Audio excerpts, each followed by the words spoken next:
I really enjoy the University Research Expo as an opportunity to get everybody's ideas from all over campus in the same room at the same time. It opens up to potential for collaboration and interdisciplinary research. And I think it's fantastic for the students to showcase their work in this format. Which I think really motivates them and gives them confidence in their scholarship. So to me, that was sort of the most fun element of the Research Expo. One of the qualities I love is not only the opportunity to see original research from my colleagues and from our students, and certainly in their joint research projects, but the utter joy in seeing students and colleagues present their work. I was eager to do it because it's fun showcasing your work, and I think it's really helpful to explain and, analyze your work and figure out what you're doing. I kind of fell in love with my project. I wanted to keep learning. I wanted to see how far I can expand on the project.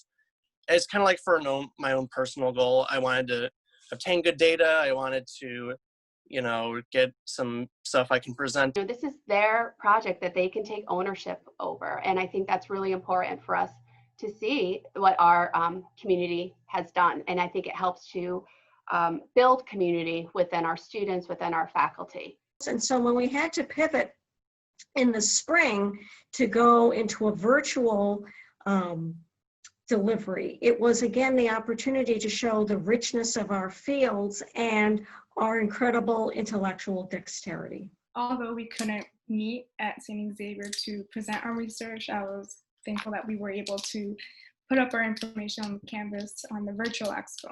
And that way, I was able to look at other work that my peers were doing and, learn more about the other departments at St. Xavier and what they're doing. And I'm glad we could do it online this year as well, just so that the students weren't missing out and they could still present their research and also challenge themselves to present it in a different format to give themselves more experience. Because it shows whether or not you can adapt to a different type of format, but still ultimately reach that same goal of disseminating your research and getting to see your peers' research. I think that we have to constantly be exploring new ways to communicate. And I think that this mode where we're at right now in this sort of Zoom chat is one example, but of course the virtual expo being on Canvas was just another mode, another means of communication. I think that it seemed to be a particularly successful one. We were able to get ideas together even if we weren't all in the same room.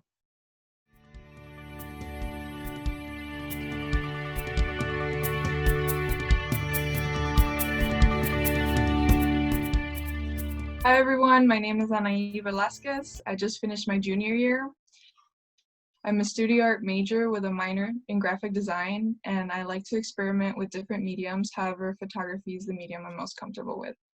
I photographed young women, including myself, and one of the key things explored that one can make note of is the energy and growth portrayed by these women. When shooting portraits, my goal is to have the person feel comfortable and to bring out a little of who they are into the photograph. I like to push for the subject to feel almost glamorous and embrace the glamour of who they are. Throughout the years, I have been able to work multiple times with some of the women in my series.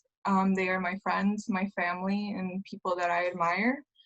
A key result of this project was being able to see the growth and comfort and relationship built from being photographed multiple times. At some point, it turns into a collaboration between the photographer and subject rather than just the photographer directing the whole time, which is something that I found really interesting. For me, it was more so analyzing and looking into all the portraits that I've taken throughout the years and discovering that this relationship can be built.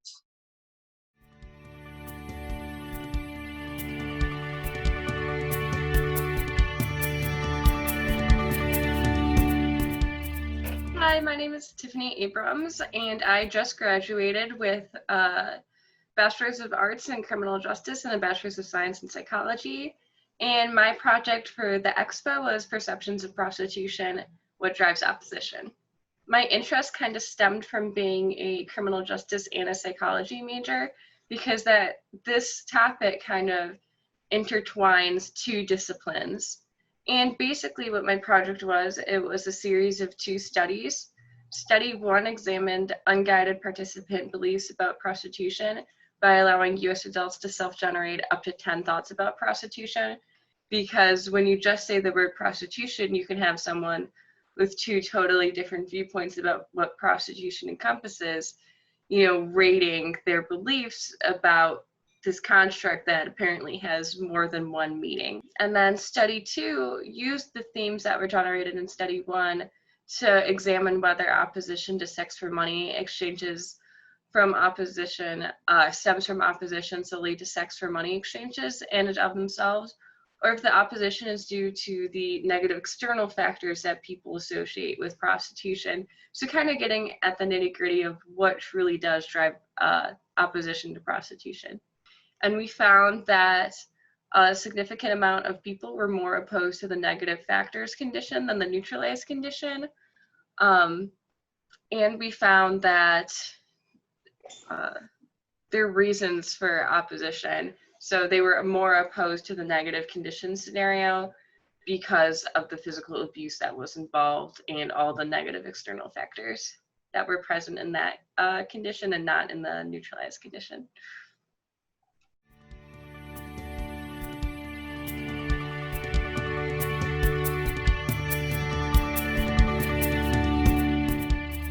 Hello everyone, my name is Cody Bush. I am a mathematics and biochemistry double major with a biology minor, and my research topic talked about the different antimicrobial properties of silver nanoparticles inside of weak gluten biofilms. And we were going to test them for an alternative for medical first aid bandages. The reason why we chose weak gluten for our biofilms was because it was cheaper to synthesize. They were biodegradable, and with the silver, they would show antimicrobial properties. We had some pretty cool results. One of the first results was as we increase or decrease the concentration of silver, it's directly proportional to the effects of the antimicrobial properties. So if you increase the silver, you have stronger antimicrobial properties. If you decrease the silver, you have weaker antimicrobial properties. However, when we incorporated the silver into the biofilms, it showed weaker antimicrobial properties than the silver alone. So if we just put the silver on one of the bacterium, it was stronger than including the silver into the biofilm, probably because we had made the biofilm with several techniques in the lab. So it might have, in a sense, decayed or decreased their properties, but they still showed really big signs. I mean, you don't want to administer straight silver to a patient.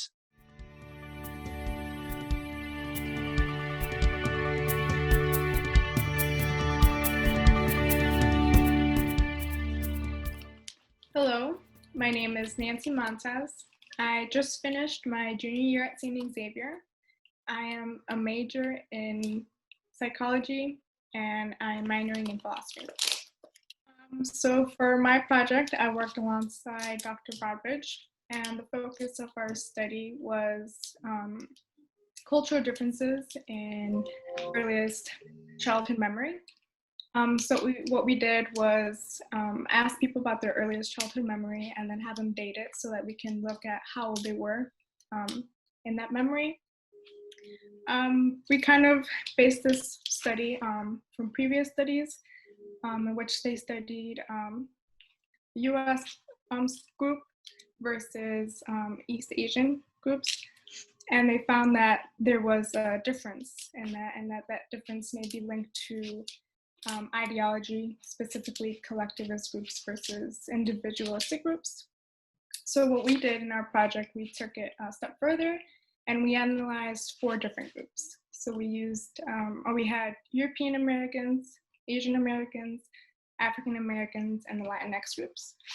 And one important finding was that there was a significant difference between the ages in European Americans and African Americans. But there was no other significant difference among the other groups.